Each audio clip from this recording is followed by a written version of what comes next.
Наем или заем? Това е вечният въпрос. А днес аз ще ти дам отговора. Ако ти кажа, че ти можеш да си собственика на двустаен апартамент в чисто новомодерна сграда, на среден етаж, южно изложение, само срещу 650 лева месечна вноска, кое би избрал? Заем или наем? Сградата, за която ви говоря, се намира точно зад мен, а апартаментът ще ви го покажа веднага. Заповядайте. Апартаментът е 64 квадрата, като се състои от разчупен хол,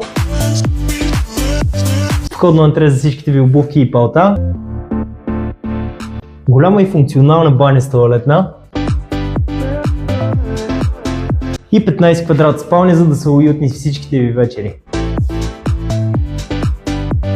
Сградата е пред Акт 16, като се очаква да го вземе април месец 2026 година, а както виждате в момента сме на терасата и се открива страхотна гледка към Родопите.